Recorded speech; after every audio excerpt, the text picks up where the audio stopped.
Les doy la bienvenida, queridos oyentes, al octavo episodio de Relatos de Héroes. Yo soy Lautaro López y el día de hoy voy a charlar con el infante de Marina, clase 63, veterano de Guerra de Malvinas, Sergio Oscar Rodríguez. Sergio, buenas tardes, ¿cómo le va? Muy buenas tardes, Lautaro y oyentes de Relatos de Hechos de Malvinas. Un gusto salir al aire y estar en contacto con alguien que siente la causa Malvinas. Bueno, muchísimas gracias, Sergio. Antes de empezar, le quiero hacer dos pequeñas aclaraciones. La primera es que en este programa, para que no se pierda el mensaje, se trata de no hacer política. Y la segunda aclaración es si hay alguna pregunta que usted le pueda llegar a incomodar o considere que no quiere responder, es totalmente entendible y no hay ningún problema. Dale, entiendo, pero creo que todas las preguntas merecen una respuesta o un justificativo del por qué esa respuesta. Bueno, perfecto, Sergio. Cuéntenos dónde nació y cómo fue su infancia. Bueno, yo nací en Capital Federal el 22 de marzo de 1963. Con 5 añitos hice la primaria en el colegio Guillermo Enrique Hudson, escuela primaria. La secundaria la hice en el colegio número 13, Tomás Espora de Liniers. Y después ingresé a hacer el servicio militar. Ahora, una pequeña observación de lo que es la secundaria. Yo estaba transitando en el año 81 el secundario, una carrera que ya no existe más, de orientación contable, perito mercantil. Ajá. Y yo siempre le digo a los alumnos en esto de darle charlas en los colegios, en las aulas, que yo fui a Malvinas de casualidad. ¿Por qué? Porque repetí tercer año del secundario y en vez de terminar en el año 80, pedir prórroga para seguir estudiando, como era la visión de nuestros padres, sobre todo con el hijo varón, y ver el tema Malvinas por televisión, al repetir terminé en el diciembre de 1981 y el 1 de febrero del 82 ingreso a hacer el servicio militar o la colimba. Como siempre digo, estoy recontra super archi orgulloso de haber defendido la patria, pero esto lo digo porque salió bien. Distinto hubiera sido si me hubiera quedado en Malvinas. Bien. ¿Qué sintió usted cuando se enteró que fue sorteado para hacer el servicio militar? Bueno, el servicio militar antes solo lo hacían los varones. El servicio militar era obligatorio y los varones, al cumplir los 18 años, iban a un sorteo. Este sorteo se hacía a través de la Lotería Nacional. En aquel momento teníamos el DNI libreta y los 3 últimos números del DNI se ordenaban y a través de un bolillero, tipo Feliz Domingo, se extraía una bolilla y esa bolilla era el número que te indicaba a qué fuerza ibas a pertenecer durante el periodo militar o bien si te ibas a salvar por número bajo. Mi número de orden 033, que es los 3 últimos del número del documento. Y 990 es el número de sorteo. Me tocó Armada Argentina y dentro de la Armada Argentina la Infantería de Marina. ¿Cómo me sorprende? ¿Fue tu pregunta? Sí, ¿qué es lo que usted sintió? Bueno, en un principio era hacer el servicio militar. Hacemos la instrucción en un lugar ubicado camino a La Plata, en la estación Pereira, porque justo frente a esa unidad militar estaba el complejo denominado CIFIN, que cuyas siglas significan Centro de Incorporación y Formación para Infantes de Marina. El servicio militar, como lo conocíamos en aquel momento, ya no es más obligatorio, porque a partir de 1994, con el tema Carrasco, ya no estaba más en el calendario y ahora sí hay servicio militar que es voluntario y también lo pueden hacer las mujeres. Claro. En ese lugar hacemos la instrucción y a mediados de marzo del 82 me dan un primer destino que es en Bahía Blanca. Es en un complejo de unidades militares denominado baterías, y dentro de baterías nosotros estábamos destinados en el BICO, que es Batallón de Infantería Comando de la Brigada número 1, con asiento en Puerto Belgrano, Bahía Blanca, distante a unos 600 kilómetros. Y dentro de ese complejo fui designado a la compañía Policía Militar. Además había otras compañías como Exploración Antitanque, Comando y Comunicaciones. Bien. ¿Cómo fue su paso por el servicio militar? Bueno, vos me preguntaste qué sentí cuando fui sorteado o cuando fui elegido. Sí.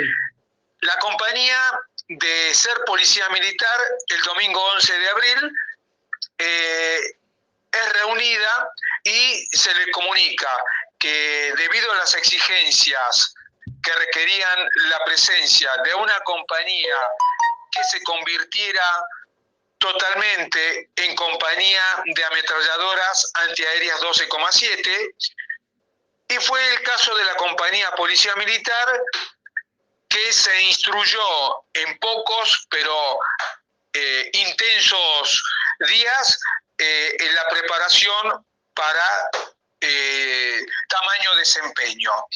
Ese domingo, cuando nos comunican, se presenta el suboficial Humberto Simón Enrique. En ese momento iba a ser el encargado de las ametralladoras, y dos cabos principales, el cabo principal Atilio Taborda y el cabo principal Andrés Lamas.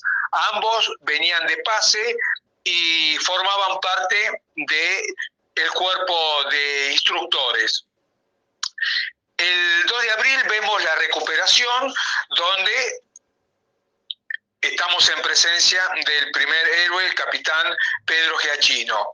A partir de ese momento, en la compañía y en el batallón, empezó un run de como que algo iba a pasar, pero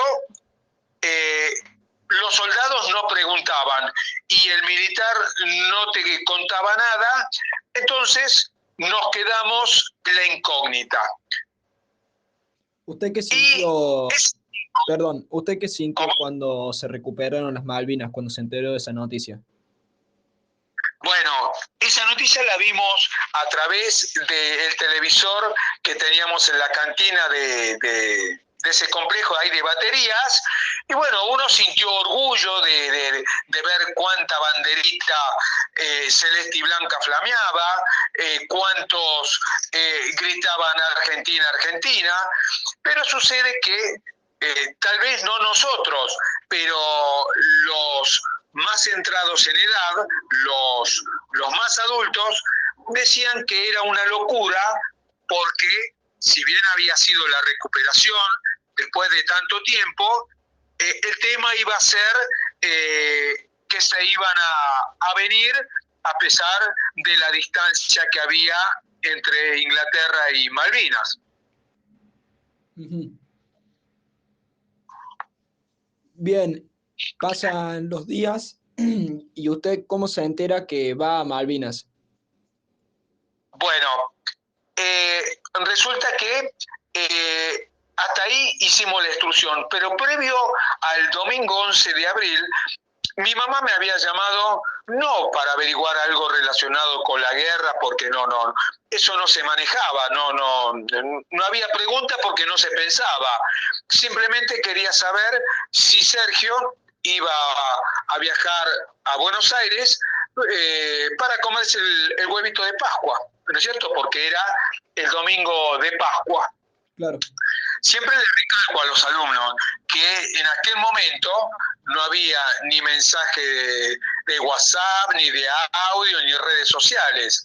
Había un armario grande que se llamaba conmutador, que estaba manejado por un operador, y si todas las comunicaciones estaban alineadas, esa comunicación se hacía efectiva. Esa comunicación no se hizo nunca efectiva y Sergio viajó a Malvinas y ni familia ni amigos sabían. A Malvinas llegamos el 16 de abril del 82 de noche. No sé si me querés preguntar algo más o te amplío un poco más. ¿Cómo llegaron? ¿Por medio aéreo o medio naval? Salimos el 16 de abril del 82, a la mañana temprano, fuimos a la base Comandante Espora, donde en un avión de la Armada, un avión de hélice, un F-27, un Fokker F-27, nos llevó a Malvinas. Prácticamente hicimos escala en el sur y de ahí seguimos a Malvinas. Hubo dos grupos. Un grupo que viajó directamente, en el cual llegué yo el 16 de abril, y el otro grupo llegó el 17, también integrantes de la compañía 12,7. Bien. Pero déjame que te aclare que cuando termina la instrucción, esa breve instrucción pero intensiva, el jueves 15 de abril, el suboficial Enrique nos reúne rodilla a tierra y dice: miren, soldados, nosotros vamos a ir a una difícil misión y muchos de nosotros no vamos a volver. Si alguien tiene algún impedimento como para hacerlo, que lo diga ahora, porque allá no va a haber vuelta atrás. Y bueno, en ese momento me viene a la mente los valores aprendidos en la primaria, la bandera, el cantar el himno, la promesa a la bandera de cuarto grado. Como chicos, como varones, jugábamos los soldaditos. Era lo que el juego de los niños de aquel momento. Y unos añitos más tarde fuimos elegidos para semejante, ¿no es cierto?, actitud que tuvimos que tomar y responder para ir a defender la patria, semejante prueba de fuego. Sí. Y bueno, todos quisimos estar presentes, y 100 soldados clase 62, 20 soldados clase 63, como mi situación, y 16 personal de cuadro, oficiales y suboficiales, llegamos a Malvinas. Bien. Cuando llegan a Malvinas, ¿qué es lo que hacen? Bueno, quien nos recibe fueron las inclemencias del tiempo. Lluvia, viento, un clima insoportable. Pero en cuanto llegamos al pueblo, vimos flamear la celeste y blanca, pasamos la noche en una especie como que era un club de tiro, y al día siguiente ya nuestro destino era Isla Soledad, a unos 15 kilómetros de Puerto Argentino, y a unos 600 metros Monte Tumbleton y posteriormente el Monte Williams. Ahí es donde se establecieron. En un primer momento sí. Como te dije, éramos 136 integrantes. Y en lugar de ser, como en todo ejército, que hay una fracción de ametralladoras 12,7, esto fue totalmente distinto. Fue toda una compañía y teníamos 27 ametralladoras distribuidas en 9 lugares estratégicos, y cada uno de esos lugares 3 ametralladoras separadas unos 10-15 metros una de las otras. Bien. La ametralladora 12,7 es la ametralladora calibre 50, ¿no? Correcto. Es una antiaérea y el proyectil es el que intenta derribar un avión o un helicóptero. Pero el proyectil tiene la capacidad de también, si es usado contra el enemigo, de atravesar 3 cuerpos en línea recta a la vez. Lógicamente, pierde eficacia cuando se la pone para disparar al soldado. El mayor eficacia es cuando la ametralladora se usa antiaérea. También hay que tener en cuenta la humedad, la presión, el viento, todas cosas que quien estaba más empapado en eso era el apuntador. Por cada ametralladora teníamos 4 soldados. El jefe de pieza, que es el responsable, el apuntador, que hace las ráfagas de tiro, el cargador, que es quien emplaza la banda de municiones, y mi rol de combate era el de abastecedor de 12,7. ¿Qué es lo que hace un abastecedor? Abastece municiones. La ametralladora en sí pesa 80-90 kilos, pero como son 4 soldados, 2 llevan el tubo cañón y otros 2 llevan el trípode o el pie de apoyo, que al momento de ser emplazado, primero tienen que adelantarse los que ponen el trípode para dejarlo ya listo como para que venga el tubo cañón, emplace y ya quede en condiciones de disparar la 12,7. Bien. ¿Usted considera que la Argentina estaba preparada armamentísticamente para la guerra que fue? Mirá, primero, no estábamos preparados psicológicamente ni formados porque, dado que a lo largo de toda nuestra historia no somos un país que haya entrado muchas en guerra. Sí tenemos que hacer mención que en 4 oportunidades tuvieron intervención 2 de los países de referencia. En la primera y segunda invasión inglesa, 1806 y 1807, como lo dice la historia, que los corrimos o con agua hirviendo o con aceite hirviendo, pero los corrimos.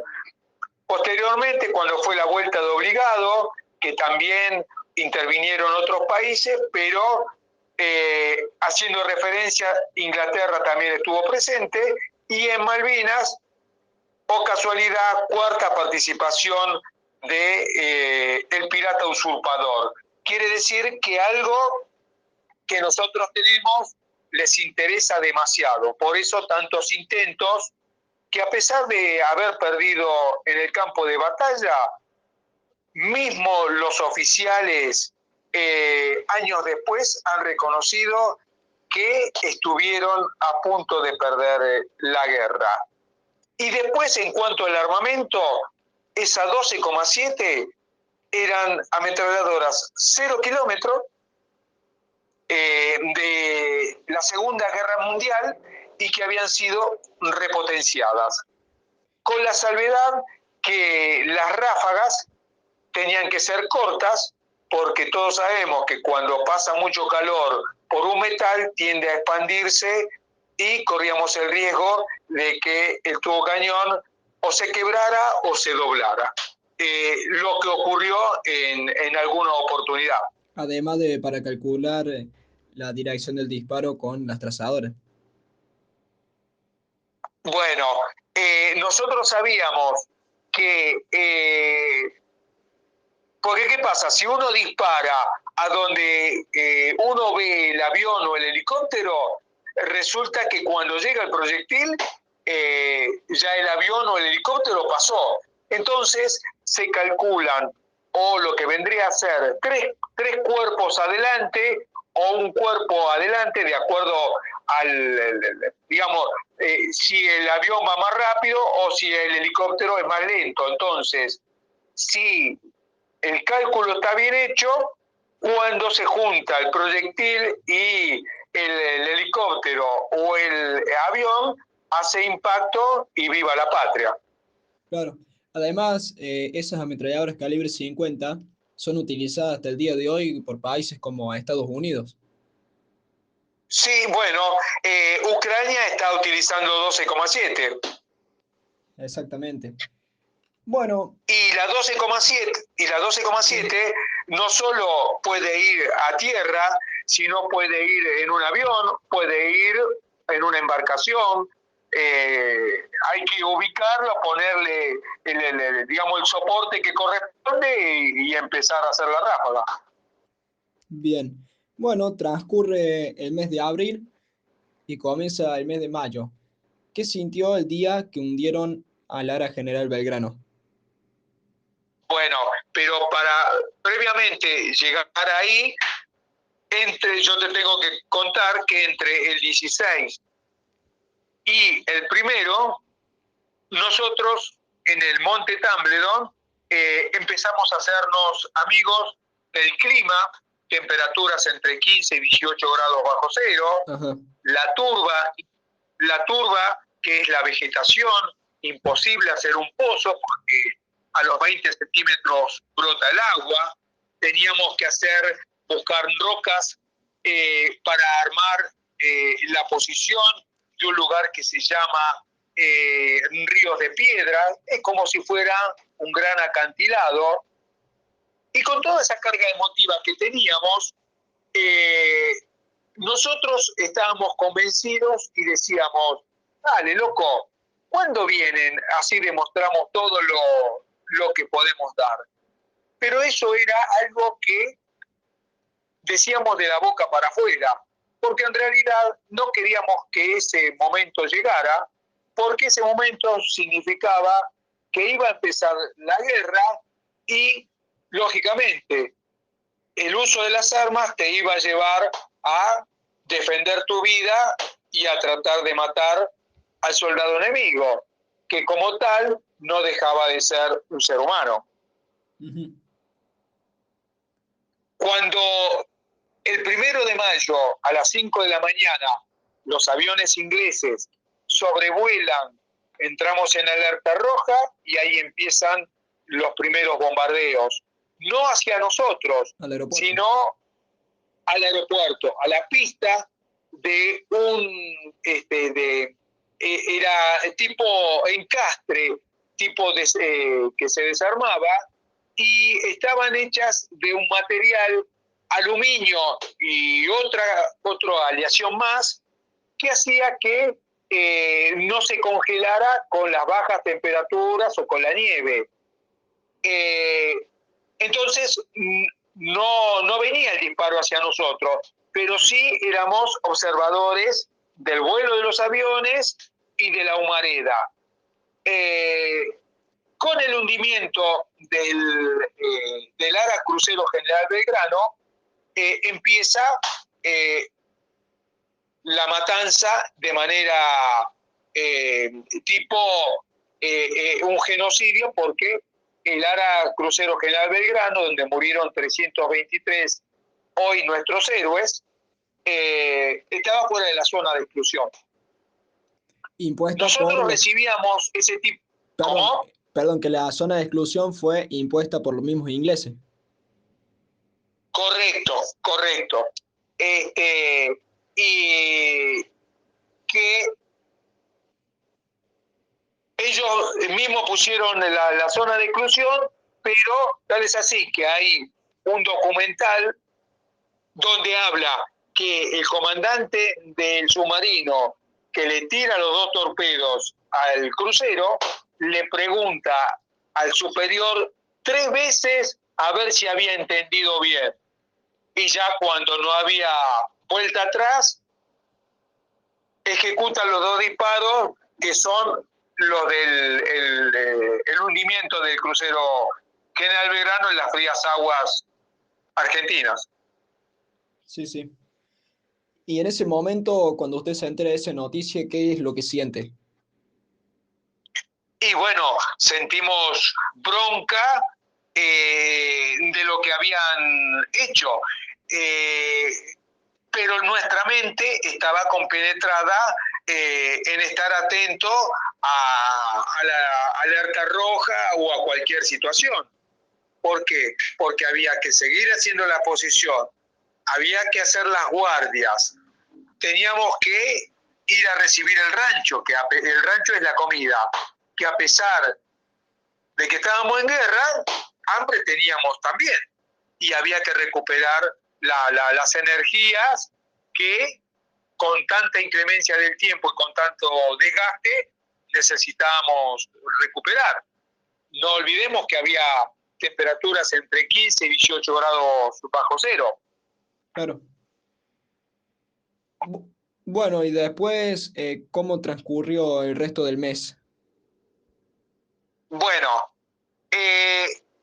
a partir de ese momento teníamos durante todo el día teníamos ataque aéreo, alerta roja. Y cuando empezaba a caer la tardecita, que hablamos de las 3 de la tarde, en esa época, para el sol amanecía más o menos o aclaraba tipo 10 de la mañana y empezaba a oscurecer más o menos a las 3 de la tarde. En ese momento nosotros, a pesar de que estábamos a una distancia considerable de Puerto Argentino, pero al no haber edificio, no haber nada que interrumpiera la visión,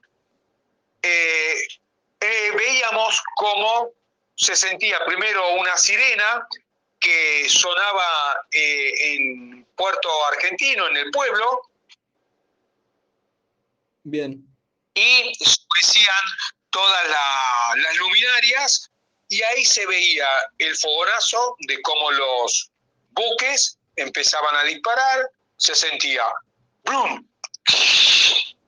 Y caía donde caía. Y nosotros sabíamos que si el zumbido se prolongaba, en Malvinas tiene la particularidad que no hay árboles, la vegetación es la turba, y en lo más alto de la altura, digamos, se ven como formaciones grandes rocas. Bueno, en esas grandes rocas eran donde pegaban los bombazos. Y si ese zumbido empezaba a disminuir, Sergio, tirate cuerpo a tierra y de cabeza porque están calibrando o reglando, como se dice, para acercarse y darle a la posición más cercana a donde estábamos nosotros. Claro, o sea, con el sonido de los disparos más o menos estimaban a dónde iba a caer. Claro, claro. Ese zumbido era característico. Si el zumbido se prolongaba como diciendo va a pasar de largo, es como que respirábamos. Ahora, cuando vos veías como que perdía intensidad de ese zumbido, era como que estaba ya calibrado como para caer en la zona donde estábamos nosotros. Claro, claro. Usted física y mentalmente, ¿cómo se sintió a lo largo del conflicto? Bueno, cuando viene el primero de mayo, cuando empieza la guerra, yo te había dicho que los días previos teníamos esas ganas, ¿no es cierto?, de que vinieran.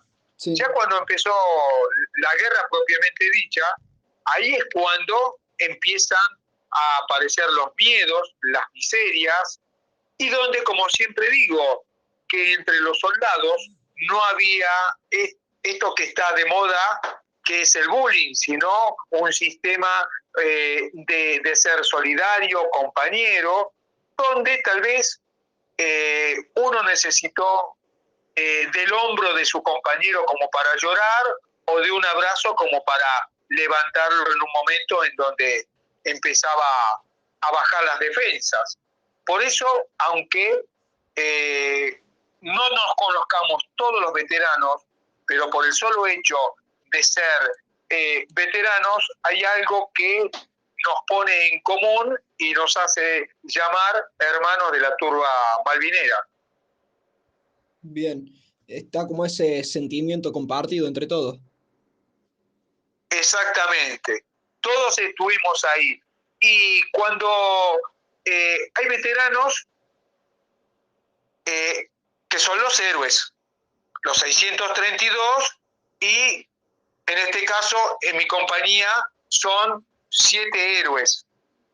De los 7 héroes, el soldado Mesa, por ejemplo, murió el 25 de mayo en la zona del aeropuerto. Y los otros héroes, que si me permitiste los voy a mencionar, porque esto de hay que reivindicar la causa Malvinas y honrarlos permanentemente. Sí, por favor. Que son el soldado Rola, el soldado Maciel, soldado Inchape, soldado Giusepetti, soldado Fernández, soldado Maciel. Todos esos, ¿no es cierto?, fallecieron, y el soldado Scaglione también, murieron en la batalla del Monte London del 11 y 12 de junio, donde tras combatir por más de 12 horas y en algunos casos el combate fue cuerpo a cuerpo. ¿Usted era amigo de uno de ellos? Amigo no, porque yo recientemente me había incorporado y prácticamente no hubo ni presentación, porque yo llego como para el 27 de marzo, y después, entre la recuperación, la instrucción, hacíamos formación, instrucción, y ya nos embarcamos a Malvinas. Pero igualmente, el sentimiento de ser compañeros, integrar la misma compañía y defender los mismos intereses, nos pone a todos en igualdad de condiciones. Bien. Usted previamente dijo que tuvo un entrenamiento, un adiestramiento intenso antes de ir a Malvinas. ¿Cómo describiría ese adiestramiento? Bueno, intenso a partir del 12 de abril, después que nos designan como compañía antiaérea 12,7. Bueno, ahí fuimos a un día de campaña, o sea, vamos a campo abierto, y ahí había que los que fueron designados como apuntadores eran aquellos que recibieron, digamos, lo mejor de esa instrucción, porque tuvieron de manera directa contacto y efectuaron las ráfagas de tiro. Había que pegarle a unos grandes globos que se habían puesto, sostenidos por unos hilos. Entonces, como empezaba a mover, había que hacer centro y tratar de pegarle. Eso era lo que hacía el apuntador. Y el resto, el cargador, el abastecedor, tenían que estar atentos a ver lo que hacía el apuntador, porque llegado el caso que cualquiera de nosotros, de los 4 integrantes, cayera, no había suplente. O sea, si caía cualquiera de nosotros, había alguien que tenía que realizar la doble función, la que ya tenía asignada y más si tenía que reemplazar al que caía. Bien. ¿Usted cree que fue suficiente ese adiestramiento? Mirá, yo creo que sí, porque medianamente cuando recibimos la instrucción y días después de haber vuelto, el encargado de compañía reconoció que él había hecho lo humanamente posible por adiestrarnos y darnos unos tips, unos consejos. ¿Por qué? Si bien estaba el soldado viejo, clase 62, y el soldado nuevo, clase 63, Resulta que en esa situación estábamos todos en igualdad de condiciones porque era la primera vez que recibíamos la instrucción. Entonces, todos estábamos en igualdad de condiciones y dependía mucho de la actitud y las ganas de volver a casa que le poníamos cada uno en cada movimiento. Lógicamente, sobre 136 integrantes, solo 7 quedaron como eternos centinelas, lo que habla de un alto rendimiento y de un nivel recontra positivo de lo que fue la gloriosa compañía 12,7. Sergio, ¿usted llegó a entrar en combate? Directamente no, pero sí cuando había ataque aéreo estuvimos repeliendo el ataque. Tal es así que ya para el 11 de junio, cuando habíamos soportado, porque durante el día era fuego naval y a la noche fuego de artillería, ¿no es cierto? Fuego aéreo y a la noche fuego naval, fuego de los buques. Con el correr del tiempo, a mediados de mayo, recibimos la orden que tenemos que dejar esa posición y tenemos que dirigirnos, cruzar el valle, una hondonada que hay, y nos dirigimos al Monte Williams. Ahí tuvimos que hacer, ya en plena guerra, no solo estar atento al combate, sino ahí empezar a hacer nuevamente la posición para nosotros y para la ametralladora, lo cual era un desgaste mayor, más tensión, ¿no es cierto?, más desgaste físico. ¿Y qué me preguntaste? Que no, yo le había preguntado si usted llegó a entrar en combate. No, pero sí con tanto fuego de distintos fuegos, de distintas zonas, la ametralladora es como que sale de funcionamiento. La turba hace que se quede desplazada, entonces nos refugiamos en las grandes rocas que teníamos atrás, que antes mencioné, y pensando que íbamos a volver nuevamente a la noche, cuando se calmara la situación. Bueno, esa situación fue imposible y a partir del 11 de junio, como mencioné, que cómo se combatía, por ejemplo, en Monte London, y nosotros empezamos a caminar sin un rumbo determinado, a tal punto que, sin saberlo, íbamos camino al campo minado, hasta que en la voz de un cabo, un oficial, yo siempre digo que el cabo habló, pero la protección y, digamos, las palabras fueron guiadas por el Supremo, ¿no es cierto? Y ahí zafamos porque si no íbamos derechito al campo minado. Qué suerte. Y bueno, estuvimos deambulando hasta el 14 de junio con el cese de hostilidades. Y si me permitís, como para... Porque ¿qué pasa? Cuando el soldado o cualquier persona está en una situación límite de peligro, ¿qué hace? Forma una coraza, una protección, un escudo. Ajá. Y para aquel entonces, 11 de junio, estábamos en presencia del partido inaugural por el Mundial 82, donde Argentina perdió 1-0.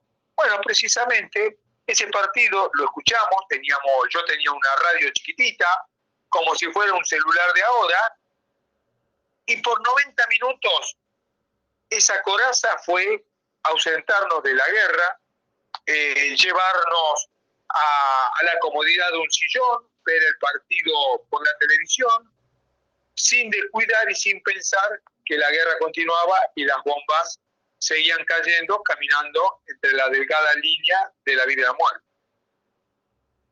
Qué increíble, qué increíble. Llega el día 14 de junio, el día del cese al fuego. ¿Usted cómo lo vivió y cómo se sintió? Bueno, en ese tratar de escapar sin tener un rumbo fijo, llegábamos, porque si bien el cese fue el 14, no todas las posiciones dejaron de combatir. Tal es así, el capitán Carlos Robacio, el comandante de la Infantería de Marina, ¿qué hizo? Dijo, mientras mi compañía, él estaba afectado no solo como comandante, sino como referente del BIN 5, Batallón de Infantería número 5, con asiento en Río Grande, donde dijo, mientras yo tenga infantes de marina y tenga municiones, vamos a seguir combatiendo. Y así fue. Y cuando se acabó la última munición, al grito de adelante, infante, adelante, bajaron por los laterales de la elevación que estaban combatiendo y pasaron delante del soldado inglés con su respectivo armamento, como decía, al grito de adelante, infante, adelante, lo cual le significó que el soldado inglés, al ver esta actitud, le hiciera saludo 1, la venia, en muestra de reconocimiento y respeto. Por eso, el soldado inglés, por eso siempre digo que la guerra la hacen los políticos y los poderosos. Y a la guerra vamos a combatir los militares y en este caso nosotros que estábamos haciendo el servicio militar obligatorio. Y ahí da la pauta de que hay códigos, porque tranquilamente podía haber sido otra la reacción del soldado inglés, pero fue la de respeto y la del saludo. A tal punto que años después, el mismo soldado inglés, los mismos oficiales, reconocen que la guerra estuvieron a punto de perderla. Y no es que lo dice uno de nosotros, sino cuando tu propio oponente reconoce las bajas y los daños ocasionados, habla muy bien de a quien tenían enfrente, que eran los jóvenes soldados, mal llamados los chicos de la guerra, que combatimos como bravos hombres, valientes, guerreros, y donde destacamos a los 632, hoy nuestros héroes, custodios y centinela de nuestras Islas Malvinas. Eso le estaba por preguntar, Sergio. ¿Usted se considera un chico o un pibe de la guerra? No. Hay muchos que nos dicen, por no saber y por querer sobresaltar nuestro desempeño, nos dicen héroes, lo cual nosotros agradecemos, pero sostenemos que los verdaderos héroes son los centinelas que dieron la vida y están en Malvinas. Los que regresamos, los veteranos que regresamos, que tuvimos en suerte, somos apenas sobrevivientes. Y como sobrevivientes, no todos están en condiciones de agarrar un micrófono o ir a una escuela y tener una charla, relatar su experiencia ante los alumnos. Bueno, yo empecé en el 2010. Sí. Y yo siempre digo que el sobreviviente tiene la doble misión, la de reivindicar la causa Malvinas y la de honrar permanentemente a los héroes. Por eso, siempre antes de iniciar mi relato, hago mención, yo tengo mi bandera, donde está el nombre de los 7 héroes, los nombro y eso me da pie como para entrar en clima y ahí tenerlos presentes y empezar mi relato. También lamentablemente existen casos como el del soldado Edgardo Esteban, no sé si lo conoce. Mira, hay muchos, eh, yo simplemente, yo te voy a hablar del metro cuadrado donde me tocó y yo te puedo hablar de lo que vi. Pero sí, con el paso del tiempo, sus mismos compañeros hablan, por ejemplo, de Esteban, donde los calificativos no son precisamente adjetivos calificativos positivos. Otro que también, que hoy por hoy tiene medalla de honor, la condecoración mayor, y resultó ser que fue todo algo creado. Poltronieri. Había que crear un héroe. Si te parece, te digo el nombre, si no después te lo digo por privado, eso como vos me digas. No, adelante, Bueno, todos conocemos las hazañas de las cuales contaron del soldado Poltronieri. En aquel momento había que crear un héroe, y sobre todo de un héroe que reunía las condiciones. ¿Por qué? Porque era poco instruido y porque venía de una provincia. ¿Y por qué en el ejército? Porque de las tres fuerzas, el ejército es la fuerza más antigua. ¿Qué pasa? Había que crear un superhéroe. Y tal es así que hay ahora muchos veteranos que están en esta temática de tener un programa y llevar a veteranos o dialogar con oficiales o suboficiales que estuvieron con soldados en Malvinas. Y yo tuve oportunidad de escuchar, si la memoria no me falla, que era el suboficial Corbalán, que él revista como encargado o referente de este soldado, y él cuenta que en ningún momento lo que el soldado relata es así verdad, lo cual trajo una situación de problema. ¿Por qué? Porque muchos escucharon ese relato, se sintieron identificados, acompañaron ese relato, y 40 años después sus mismos compañeros se cansaron de esa farsa, esa mentira, avalada por el Estado Mayor del Ejército, donde sostenía la creación de este héroe. Claro, porque recientemente, hace unos pocos años, se destapó esa mentira. Claro, y fueron sus propios compañeros. Entonces, el que todos los veteranos, por el solo hecho de haber pisado, aunque no hayan combatido, merecen respeto. Hay algunos soldados que han tenido la suerte de destacarse en algo y por ahí adquieren notoriedad.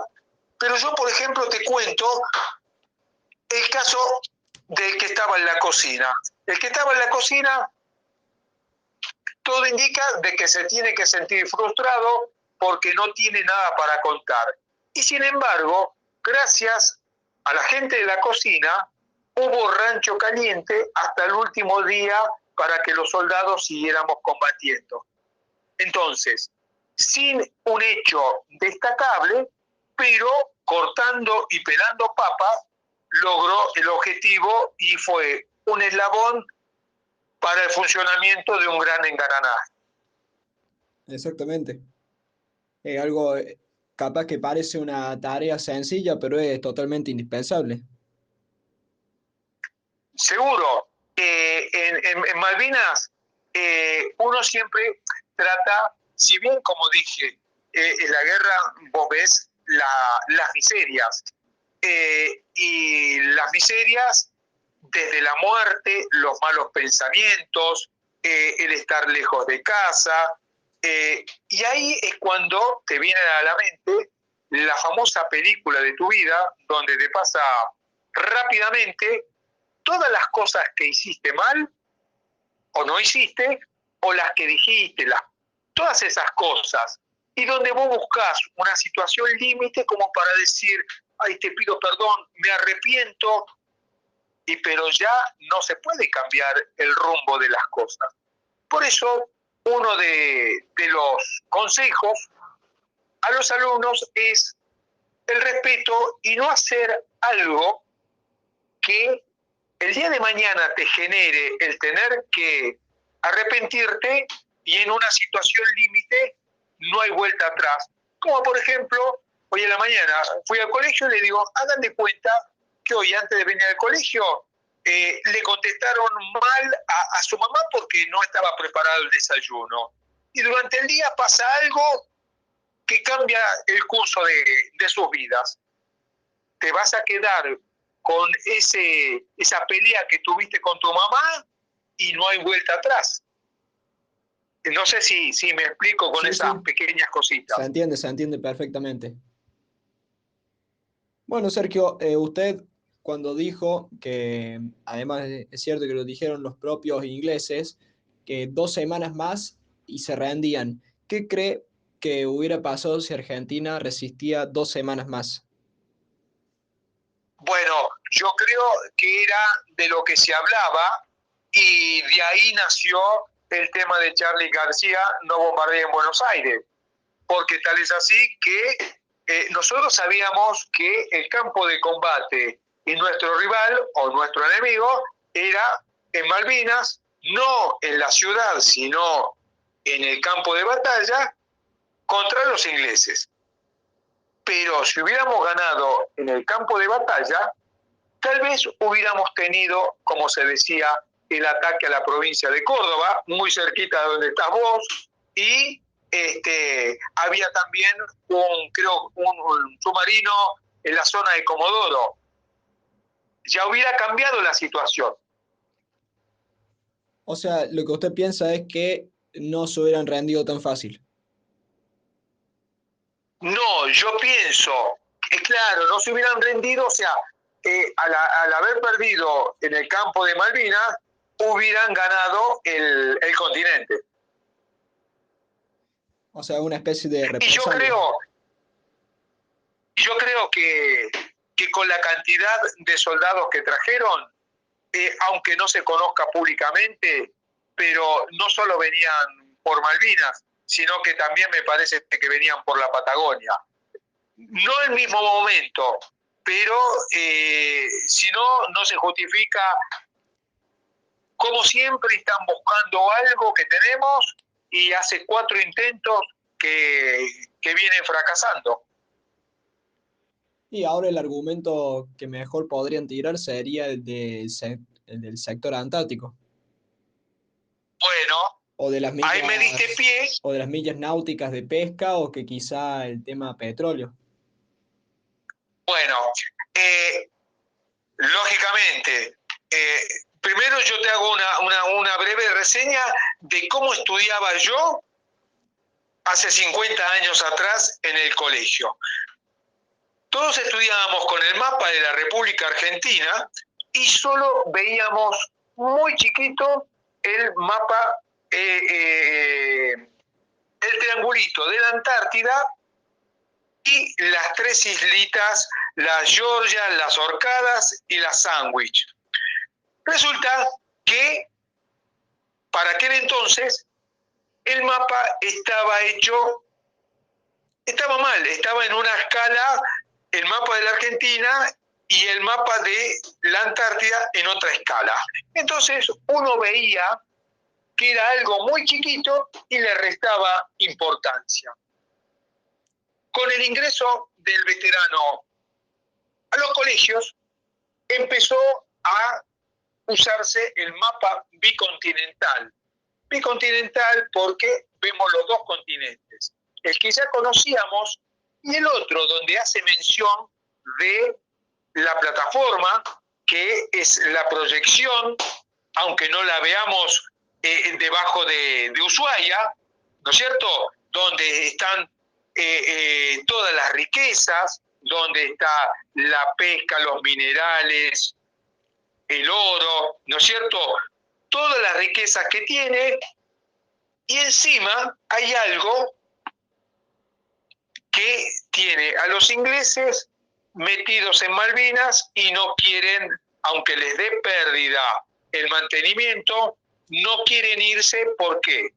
Porque el verdadero reclamo o la intención de los ingleses es la visión sobre la Antártida. Y me animaría a decir que en unos años, no muchos, el próximo conflicto, tal vez no con armas, sino como ahora se está instrumentando el tema de mandar los satélites y toda esa tecnología, ¿no es cierto? Y va a ser precisamente por el agua, ese espejo de agua que es la Antártida. Entonces, la pregunta es que yo le hago a los alumnos. Yo le pregunto si conocen bien cuáles son los límites y los llevo al punto de que alguno de ellos sea un futuro embajador. Entonces yo les pregunto, ustedes, supuestamente futuros embajadores, ¿qué piensan? ¿Cuál sería la mitad de la República Argentina? Y claro, al desconocer el mapa bicontinental te dicen Córdoba, Buenos Aires. Entonces, a lo que yo les digo, entonces, si la mitad de Buenos Aires, reconocemos solo hasta Ushuaia, ¿y qué hacemos con Malvinas? Se la damos a los ingleses. Entonces les explico dónde vuelvo a preguntarles sobre la mitad de la Argentina y ahí les explico que la mitad visualmente sería Malvinas, donde Ushuaia es la capital nacional de las islas del Atlántico Sur. Malvinas puede pasar como una provincia más, un argumento más que valedero para sostener que las Malvinas son argentinas. Resumiendo, nunca lo había pensado de esa forma. La extensión de la República Argentina va desde La Quiaca hasta el punto cero del Polo Sur, donde por el paso de Malvinas se juntan los dos océanos, Atlántico y el Pacífico. Bien. Bueno, Sergio. Y ahí estamos hablando de geopolítica. Bueno, el día de la rendición, volviendo a eso, ¿usted es capturado o cómo lo vivió? No, nosotros escapando, corriendo, íbamos corriendo a través del campo, pasando los distintos montes, con fuego naval, fuego de artillería, fuego de aviación, fuego aéreo, hasta que llegamos a la zona donde estaba el pueblo.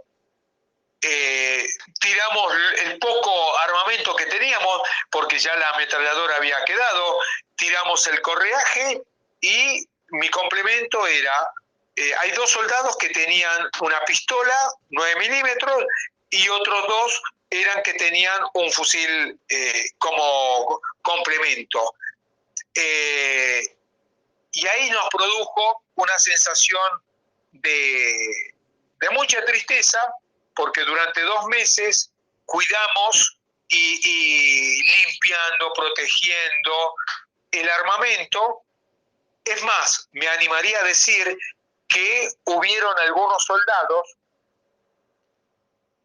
Nosotros recibíamos misa de campaña todos los días, o cuando se podía.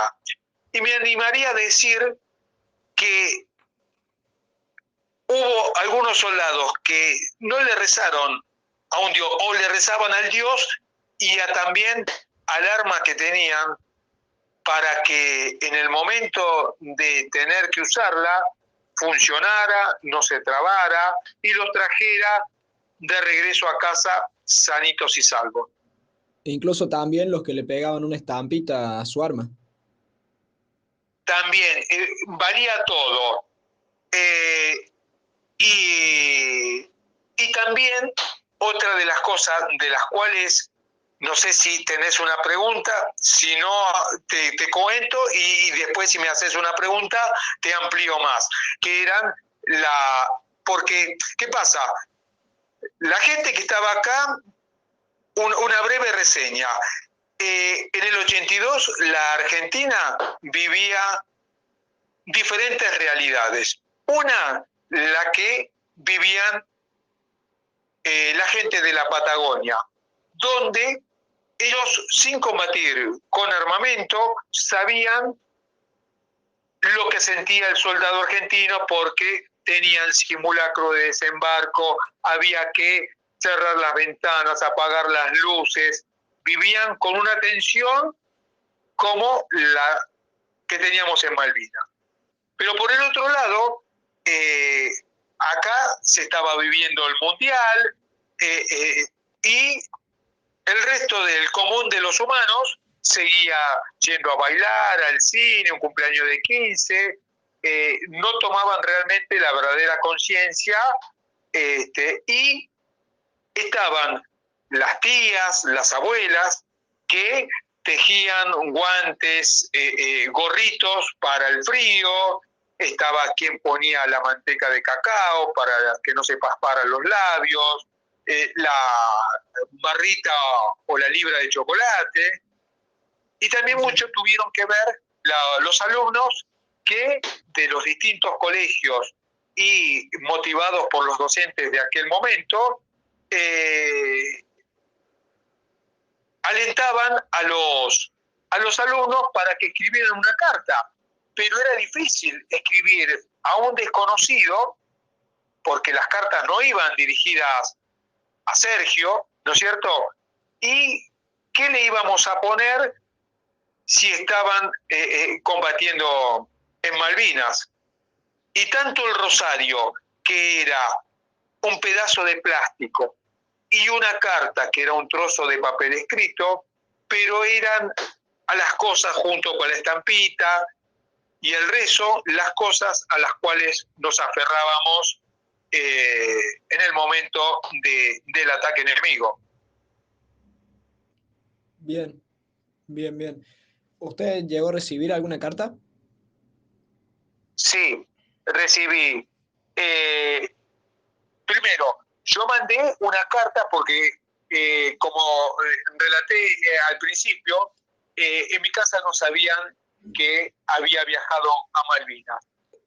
Yo tengo una carta fechada 26 de abril del 82, lo cual habla de que habrá llegado a casa a mediados de mayo. Con la pequeña observación que se dieron cuenta que la carta, en vez de decir Puerto Belgrano, Bahía Blanca, que era donde estaba haciendo la instrucción, decía Puerto Argentino, Islas Malvinas. Recién ahí tomaron conocimiento mis padres y familia y amigos. Después he recibido cartas de amigos, de mi abuela, y también he recibido 2 cartas de alumnas de las que escribieron, y con una mantenemos una amistad malvinera de 42 años. Y con la otra alumna, con esta que te estoy mencionando, Alicia Basigalupo, que paradójicamente cumple años el 10 de junio, día de la reafirmación de los derechos argentinos sobre Malvinas. Y la otra alumna, Graciela Sanguinetti, logré ubicarla 40 años después. Sobre eso giraba nuestra moral alta por aquellos días del 82. Más o menos, ¿qué decían las cartas, tanto de sus familiares y sus amigos como de las alumnas? Bueno, transmitían el aliento, fe, esperanza, estamos con vos, te queremos de vuelta, pedinos lo que sea necesario. Todo este documento yo te lo voy a hacer llegar como para leerlo. Si me das un minuto, busco y te relato. Son pocas líneas. Si me das un minuto, te la voy a buscar. Bueno, ya tiene en su poder las cartas, ¿podría leerlas? Bueno, mira, te voy a leer la que yo mandé, 26 de abril del 82, Islas Malvinas, Argentina, querida familia, papá, mamá, Marta, mi hermana. Antes que nada, quiero decirles que me siento orgulloso de ser argentino y más ahora que me toca estar en este momento tan difícil. Estoy en las Islas Malvinas, que son nuestras, que en realidad no tienen nada de raro. Es un terreno muy húmedo, con elevaciones y de noche hace mucho frío. El árbol más alto, no hay árboles. Discúlpame si no te pude escribir antes, pero desde el día en que llegamos, 16 de abril, estuvimos llevando piedras de un lugar a otro para formar nuestra posición y protegernos del frío y del ataque enemigo. Lamento mucho no haber oído, aunque solo hubiera sido 5 minutos de tu cálida dulce voz, mamá, cuando llamaste aquella tarde. Espero que hayas recibido esa carta larga que te mandé. Yo recibí tu carta y al leerla me puse tan contento y feliz que mientras la leía los ojos se me llenaban de lágrimas. Acá, a las islas, nos trasladamos primero en un avión hasta Río Grande y no te imaginas, lo primero que hice al llegar acá, me acordé de esa foto que tomó papá, en donde está apoyado sobre el cartel que habla de los kilómetros de Río Grande a la capital federal. ¿Y quién iba a pensar que también iba a estar junto a este cartel? Quise sacarme una foto, pero parecía muy infantil. Yo estoy muy bien de salud y mi moral, al igual que la del resto de mis compañeros, es muy alta. Mi deseo es el de que estén todos bien de salud y que papá le vaya bien en el trabajo. Vos, mamá, sigas tan linda y que Marta siga también en los estudios, como hasta ahora. Saludos para la familia y le pongo los datos. Soy abastecedor de municiones del tercer grupo, primera pieza de la ametralladora 12,7. Estoy en la compañía NACAR. Muchos besos y cariños y hasta pronto. Islas Malvinas. Y te voy a leer la carta que me escribió una de las alumnas. Querido amigo y hermano, sé que no es fácil lo que estás haciendo. Sé que se necesita mucho valor, pero por sobre todo mucho amor. Confía siempre en Dios, que Él está siempre con los brazos abiertos, dispuesto a ayudar.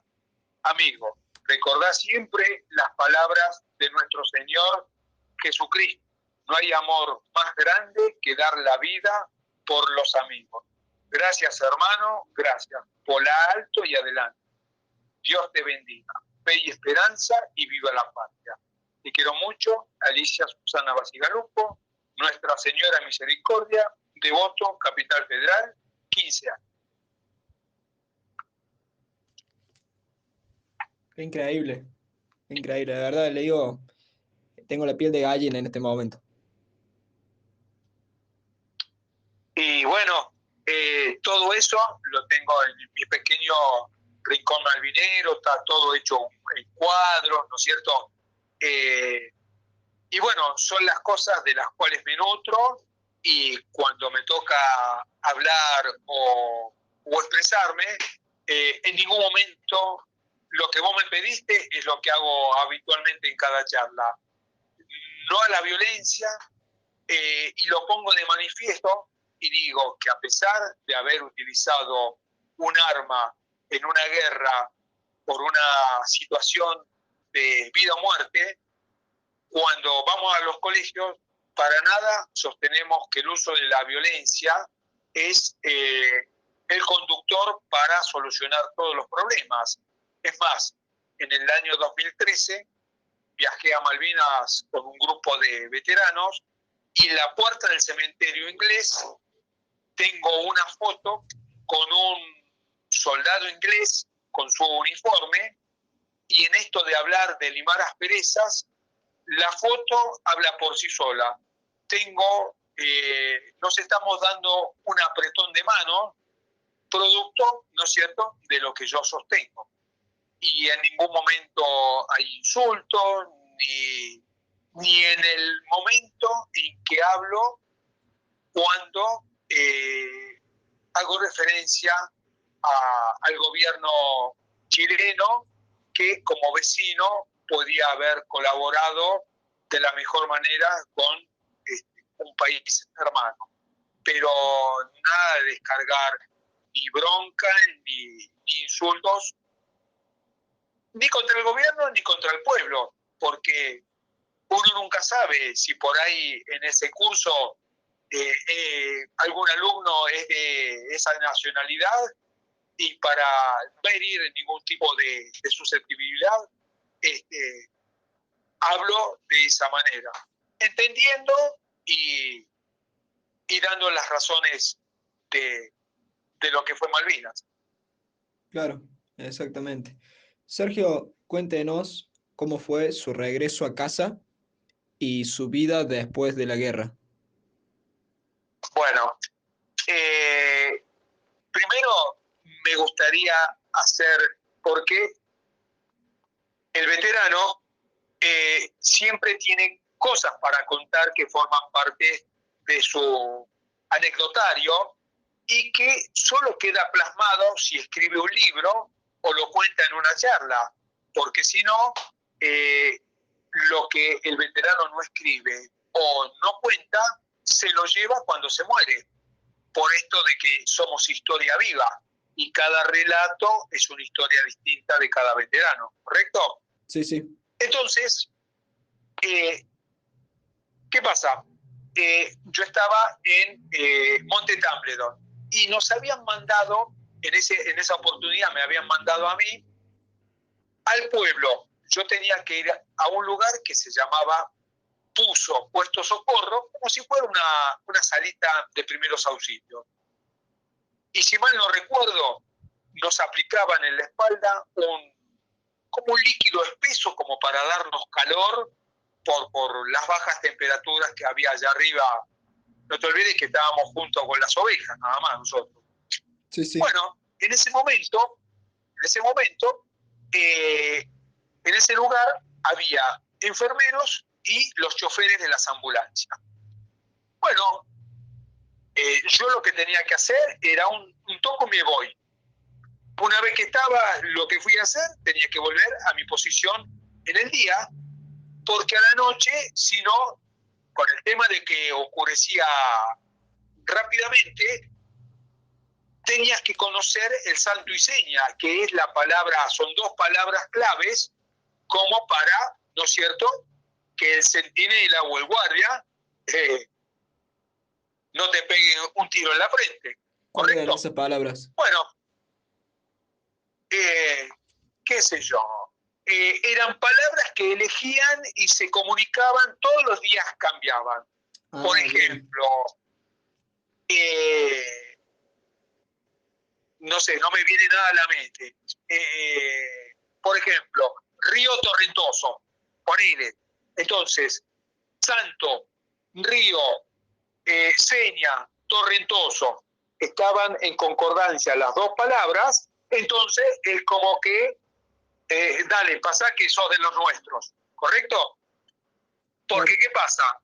El centinela te decía, alto quien vive, y por ahí estábamos hablando 50 metros o más, porque si se acercaba demasiado, si era enemigo, seguramente te pasaba de huello.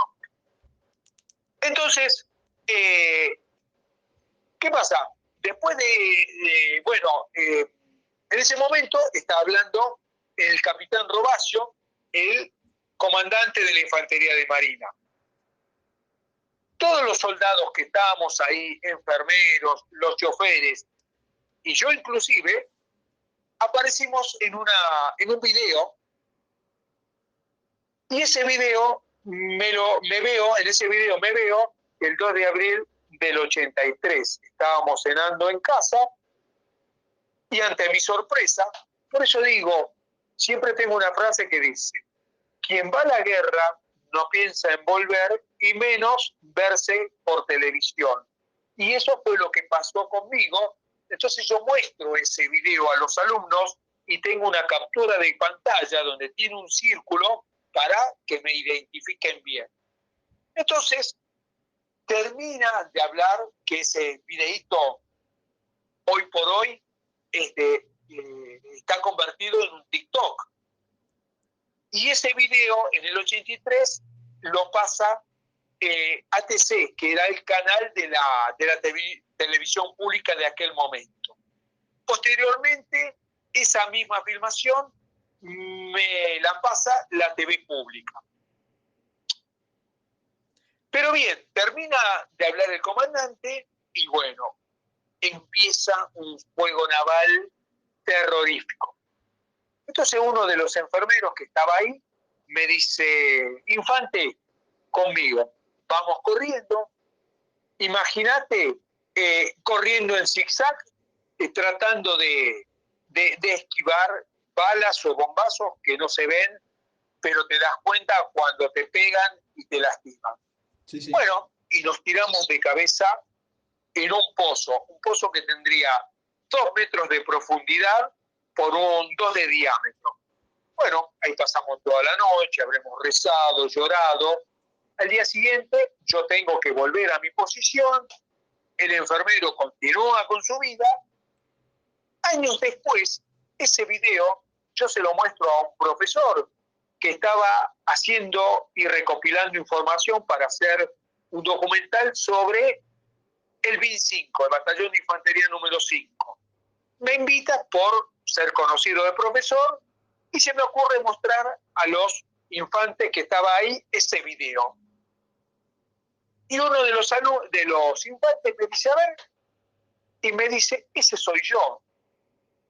Y te puedo asegurar que por mi mente jamás se me había pasado la idea de conocer el nombre de aquellos soldados que habían formado parte de la filmación.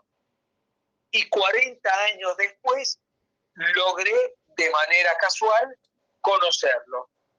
Y aún más, mundo, ¿no? Y aún más, cuando voy al acto de presentación, después de sacar fotos, saludos, le pido a quien fue el chofer de una de las camionetas de las ambulancias que me diera el nombre de un infante de marina, de nombre Marcelo. Entonces le escribo en aquel momento. Marcelo era enfermero y buscó la tranquilidad en Trelew y terminó jubilándose como jefe de pediatría del hospital de Trelew. Y ese Marcelo, al cual le digo, tuve oportunidad después de 40 años, de decirle, gracias Marcelo, porque esa noche me salvaste la vida. Y ese Marcelo Saloño, paradójicamente, como las cosas del destino, resultó ser ni más ni menos que un exalumno del mismo colegio donde estudié yo. Él iba turno a la mañana, estudiaba la modalidad nacional, yo estudiaba a la tarde modalidad comercial, y en el tercer año pasaba a la tarde. Y bueno, después de 40 años tuve esa oportunidad.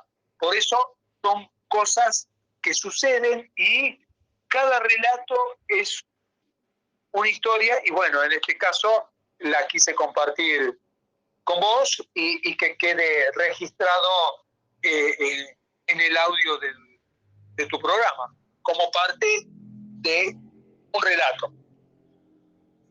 Bueno, muchísimas gracias. ¿Y cómo fue su vida después de Malvinas?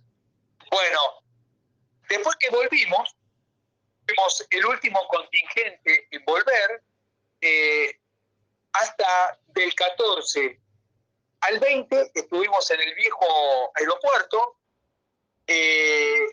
donde la vieja pista de aquel aeropuerto no fueron nunca destruidos, las desarmamos nosotros y utilizando los tanques de 500 litros de queroseno, de combustible, hicimos una especie como de corredor techado con la pista.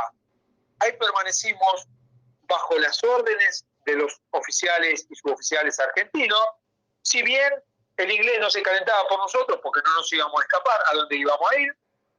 Y el 20 de junio a la medianoche, mientras que acá se celebraba el Día del Padre y el Día de la Bandera, nos acercamos al muelle de Malvinas y un remolcador, el Chihuín, nos lleva hasta alta mar, donde ahí nos esperaba el rompehielos argentino Almirante Irizar, cuya finalidad en Malvinas había sido la de buque hospital, donde tuvieron una destacada actuación 5 heroínas, que son las que recientemente son reconocidas como veteranas, y que son las enfermeras que atendían en el Irizar como buque hospital, y que no eran ni más ni menos que practicantes de la Fuerza Aérea, que en lugar de haber ido a un hospital y hacer la residencia, no tuvieron mejor lugar para ir que a Malvinas en el Almirante Irizar. Corríjame si me equivoco, ¿en ese grupo estaba Silvia Barrera? Sí, y Liliana Colino, y hay otras más. Son 5. Bueno, no sé si se enteró lo que pasó recientemente con Silvia, que lo contó en un programa de televisión. No, no sé. Bueno, después puede buscar el video, pero básicamente ella lo que contó es que se subió a un taxi o un remis para ir al programa y cuando el que manejaba vio que tenía las medallas, le preguntó qué era, ella se identificó como veterana de Malvinas y él la hizo bajar porque no lleva milicos y dijo otra palabra que considero que no corresponde decirla acá. Mira, tampoco te voy a manchar con una grosería tu espacio, pero la verdad no tiene palabra. Y bueno, de esos tenemos pocos, pero de vez en cuando se encuentran esos bichos raros, ¿no es cierto? Y bueno, subimos a la Almirante Irizar y ahí, como algo también anecdótico, después del tiempo que duró la guerra, del 16 de abril hasta el 20 de junio, precisamente ahí fue cuando tuve oportunidad de bañarme usando la comodidad del buque, y después de navegar durante 3 días llegamos al continente.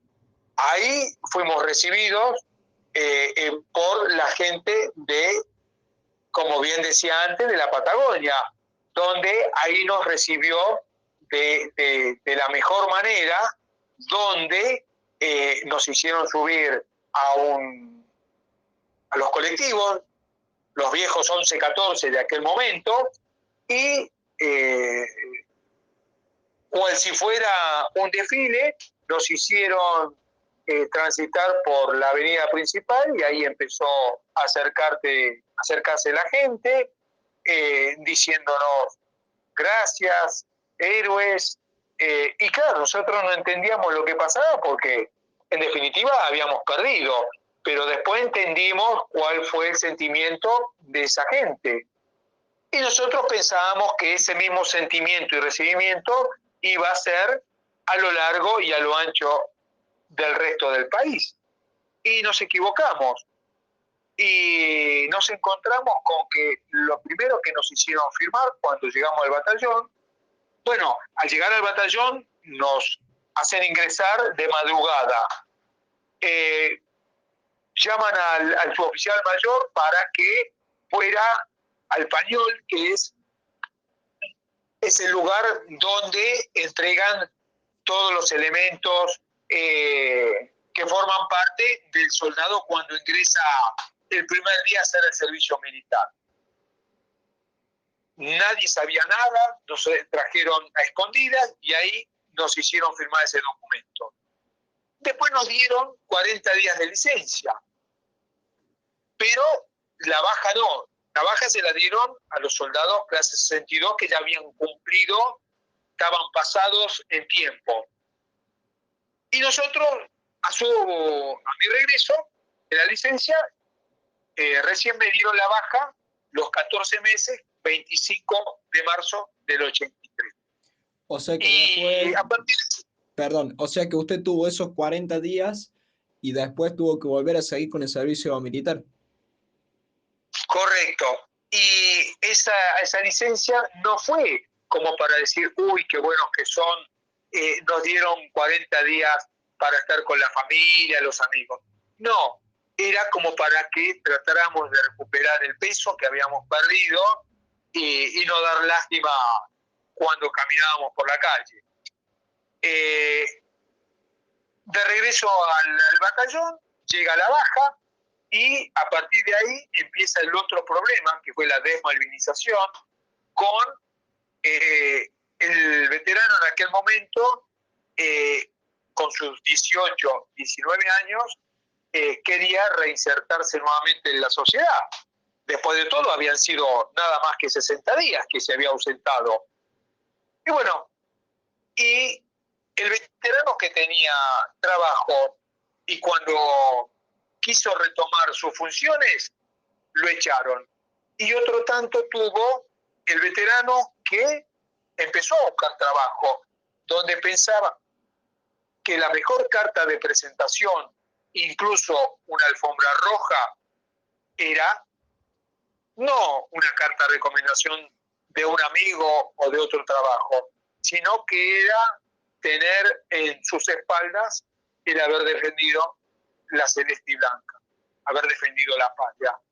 Y bueno, nos encontramos con que qué empresa, qué industria, qué fábrica quería tener entre sus filas a los loquitos de la guerra, porque eso éramos nosotros, los loquitos de la guerra. Y esa fue la primera puerta que se cerró, y ahí empezó el detonante de la cantidad de suicidios, que hoy por hoy hay más casos de suicidio en la posguerra que soldados muertos, no solo en el hundimiento, sino en el campo de batalla. No teníamos cobertura social, el veterano quería formar una familia, en fin, fueron 10 años donde estuvimos en el olvido, y se sucedieron esta gran cantidad de suicidios. Para que hoy yo esté hablando con vos, o para que yo esté en una charla en un colegio, mucha agua bajo el puente tuvo que pasar, donde todos los veteranos necesitábamos de atención médica, profesional, en mayor o en menor escala. Si el veterano es agarrado a tiempo, tal vez con un poco de terapia y un buen psicólogo salías adelante. Pero como el veterano desconoce su patología y cuando lo llevan es la familia y ya es tarde, en lugar de agarrarlo el psicólogo y hablarle, lo agarra el psiquiatra, que te llena de pastillas de distintos colores, y aunque haya regresado vivo, te estás perdiendo la vida y de disfrutar las cosas lindas que te da, o la compañía de la familia, los hijos, los nietos. Y a consecuencia de eso, como todos teníamos la misma problemática, fue que se empezaron a formar los centros de veteranos, donde cada provincia, cada ciudad, cada localidad tiene y donde concentra a los veteranos de las inmediaciones. Para ayudarse Hay entre sí. centros, claro, porque todos teníamos las mismas inquietudes, todos teníamos la misma problemática. Y dentro de esos centros de veteranos empezaron a aparecer veteranos con más luces, más neuronas, y empezaron a elaborar lo que hoy son las leyes de las cuales gozamos los veteranos, ¿no es cierto? Pero fueron días muy duros, y ahora, hoy por hoy, lo que necesitamos es que el pueblo nos reconozca. Por eso cada vez que, ya sea con una remera exhibiendo las medallas o en una escuela, en una charla, cuando viene el alumno, se te acerca, te dice gracias, se saca una foto, todo eso te reconforta porque quiere decir que no en vano fuimos a defender y no en vano estamos gastando saliva en cada charla hablando y reivindicando a los héroes. Claro, además de que no sea cada 2 de abril, 14 de junio y cada 4 años.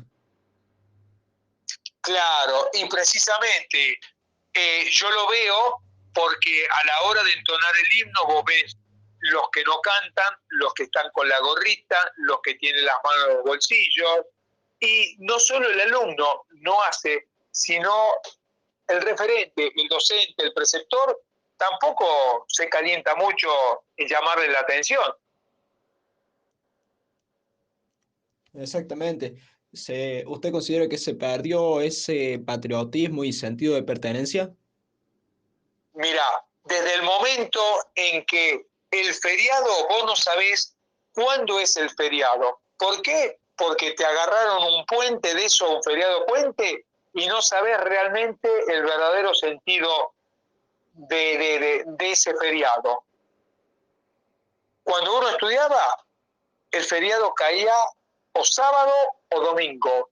Y el que tenía la posibilidad, es más, hasta tenía un guardapolvo pura y exclusivamente para los sábados. Entonces, fuimos creciendo con todo eso. Es más, hoy por hoy, los alumnos, incluso los más chiquitos, como pueden ser del nivel inicial de 4 o 5 añitos, es más, pueden interactuar con los veteranos, sacarse una foto, hacerle una pregunta, cosa que nosotros cuando estábamos en jardín o en la primaria, no tuvimos esa suerte de abrazar al sargento Cabral, por ejemplo. Claro. ¿Usted considera que quedó con alguna secuela física o psicológica después de la guerra, Sergio? Mira, todos trajimos heridas o secuelas. Hay muchos que exhiben una herida de combate, esas son las visibles. Pero después tenés las otras, las que dejan su marca y que no las ves.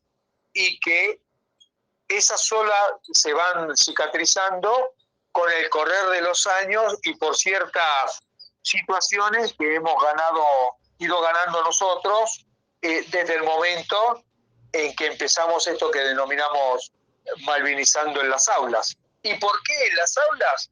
Porque ahí precisamente aprendimos los valores que en el momento de la pregunta y a la hora de dar una respuesta fueron el hilo conductor para no dudar y estar en el campo de batalla. Y es más, cuando empezamos a recibir la instrucción, nosotros veíamos al oficial, al suboficial, como un tipo raro. ¿Por qué? Porque nos daban una instrucción intensa y como diciendo, pará, loco, nos va a matar con tanta... Y después nos dio a entender y nos dimos cuenta que todo lo que nos decía y todo lo que hacíamos, puesto en práctica, era lo que nos permitió estar de regreso a casa. Lógicamente, con la ayuda, como mencionaba antes, del Supremo, donde ya en Malvinas, tal es el caso del suboficial Humberto Simón Enrique, ya en Malvinas, ya además de ser encargado, ya lo veíamos con otra cara, como la cara de un padre que nos daba un consejo, un abrazo, un empujoncito si nos quedábamos en el camino.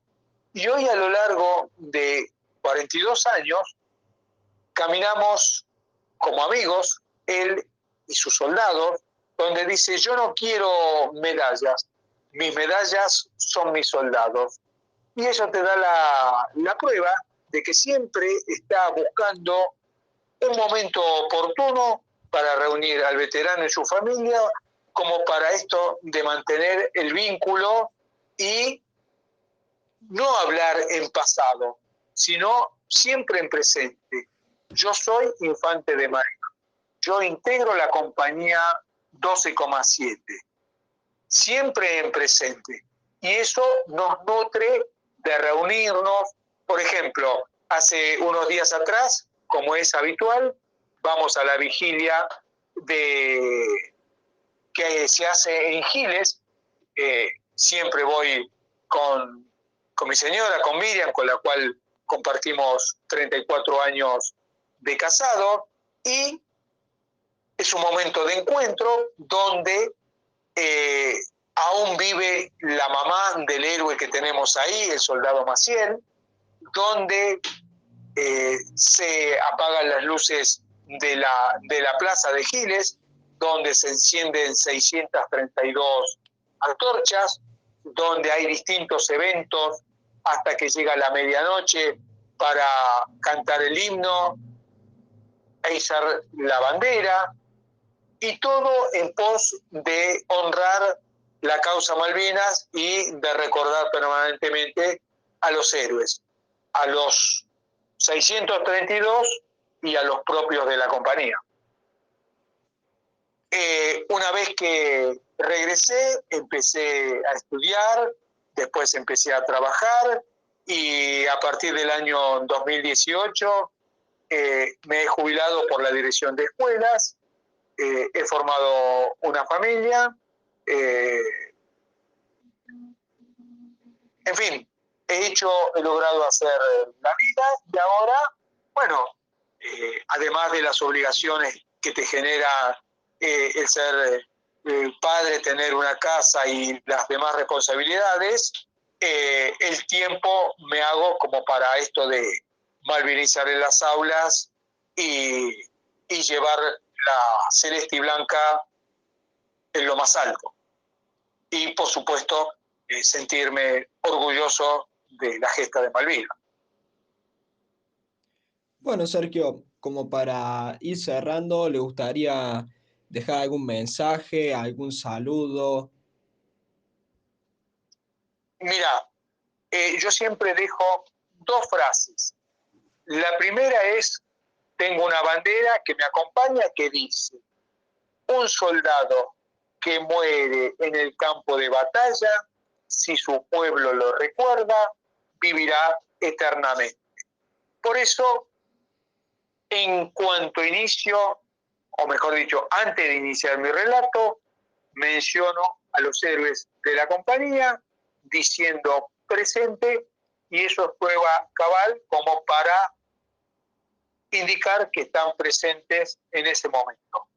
Y la otra frase que dice: los héroes deben estar siempre presentes en nuestras mentes y nuestros corazones. Y como dice las estrofas de nuestro himno, o juremos con gloria morir, 632 héroes cumplieron a rajatabla. Por ellos, ¡viva la patria!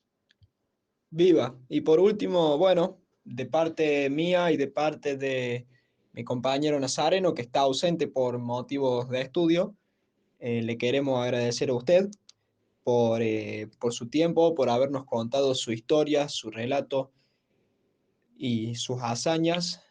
Bueno, de nuestra parte decir que sentimos muchísimo orgullo por usted y por todos los veteranos de Malvinas, por lo que hicieron. Y antes de terminar, le quiero hacer una última pregunta. Usted, a Sí, 42 años de la Guerra de Malvinas, ¿volvería a combatir? mira, eh, es una pregunta difícil, pero tengo que decirte, y más sabiendo cuáles son las miserias que te genera esa misma guerra, donde en un abrir y cerrar de ojos, o podés regresar o no podés contarla más. Yo creo que las vamos a recuperar por la vía pacífica. Tenemos que pensar en que necesitamos de embajadores, diplomáticos, referentes que se pongan la mochila al hombro sobre el tema Malvinas, pero no leyendo y que quede solo como un título, sino que realmente haya una política, ¿no es cierto?, a través de la Cancillería, que hay argumentos valederos y sostenidos en el tiempo, donde demuestran cabalmente que lo que reclamamos es justo. Además, tenemos que hacer hincapié que las Malvinas, primero, las tuvieron los franceses, después los españoles, y del gobierno español las heredamos, y tal es así que los ingleses vieron con desagrado que flameara solo en Malvinas la celeste y blanca, mientras que el dominio de las aguas por los piratas, con todo su potencial, su poderío, eran todas banderas del color inglés. Y la única celeste y blanca estaba en Malvinas, lo que generó cierto desagrado, motivando un viaje a Malvinas, donde a Luis Bernet, que era el gobernador de turno y su comitiva, no precisamente por favor le pidieron que se fuera, y fue ahí cuando empezó el reclamo diplomático en 1833, donde tenemos 150 años y un día para reclamar, donde muchos pueden decir 150 años es mucho tiempo, pero todo llega a un fin, y entre 1833 y 1982 estaba por cumplir los 150. La guerra no conduce a nada más que miseria. Yo creo positivamente en que se van a recuperar. Y a pesar de eso, y por más que Sergio diga que las Malvinas son argentinas, lamentablemente, yo que tuve oportunidad de regresar 2 veces a Malvinas, tengo que decirte con cierto desagrado que para viajar, además de viajar que puede hacerlo cualquiera, tiene que sacar pasaporte. Y muchos veteranos dicen, ¿cómo puede ser? Si yo te defendí, ¿cómo voy a tener que sacar pasaporte para ir? Bueno, yo consideré que el pasaporte era un trámite administrativo, y no solo fui una vez, sino que fui 2 veces, y me hizo bien, y encontré algo en las distintas oportunidades, porque en el 2013 fui con veteranos, una visión, en el 2017 fui con mi esposa, otra visión. Entonces el sacar pasaporte no me molestó. Sí, tal vez me hubiera molestado haberme demorado más en el tiempo y no haber podido viajar, y que una noche donde no podés dormir, la cabeza te entraba a trabajar y una neurona le dijera a la otra, la verdad, Sergio, tendrías que haber vuelto a Malvinas, ahora ya es demasiado. Entonces, para que esa situación, ese momento no me sorprendiera, tomamos esa determinación, y bueno, y no me fue perjudicial, sino que por el contrario, fueron 2 lindas experiencias, y si hubiera una tercera, lo volvería a hacer. Lauti y Nazareno, bueno, quiero agradecerles. Primero, yo no sé las edades de ustedes, pero me imagino que son adolescentes. Y mi pregunta es, ¿qué los motivó a, primero, sentir Malvinas, y después hacer un programa o tener un espacio donde convocan a realmente veteranos, donde cuentan cada uno sus vivencias, sus historias, no importan las fuerzas, no importa el lugar donde estuvieron, y eso es loable, lo que habla también de una situación, porque cuando ya no haya más veteranos, que la fecha de vencimiento se lleve hasta el último veterano, va a significar que no se hable más de Malvinas, Y yo creo que no, porque van a estar los hijos de veteranos, los nietos de veteranos, todos aquellos alumnos que han recibido de una manera u otra la semillita de una charla malvinera, y jóvenes y no tan jóvenes que sientan la causa, ya sea porque algún familiar, algún amigo, o simplemente por sentir el orgullo de tener y llevar la celeste y blanca, por haber nacido en este bendito país, que guarda los restos de aquellos que fundaron, formaron este país grande, y que simplemente solo le falta que cada engranaje que está medio adormecido empiece a funcionar y volver a ser la potencia que siempre fuimos. Bueno, Yo no sé, pero sí, de afuera nos ven y nos tienen miedo. Así que simplemente por todo eso, gracias Nazareno, gracias Lauti. Bueno, si necesitas documentación o entras en el Face, que de ahí te nutrís, o alguna foto o algún videito, me pedís y te mando. Felicitaciones por lo que hacen, por el programa, y simplemente me resta decir, no baje los brazos y viva la patria. Muchísimas gracias. Respondiendo brevemente a su pregunta, yo el tema Malvinas siempre lo llevé en la sangre, ese sentido patriótico y de orgullo. Nazareno recientemente se empezó a interiorizar en el tema y yo hacía tiempo que tenía ganas de iniciar algo como esto y nos pusimos de acuerdo para dejar nuestro granito de arena en la causa. Y bueno, y si llega a ser efectivo y se llega a dar el momento ese que hablamos de lo que mencionaste en agosto, dale y lo hacemos, ¿eh? Bueno, muchísimas gracias. Muchísimas gracias. Llegado el momento, sí.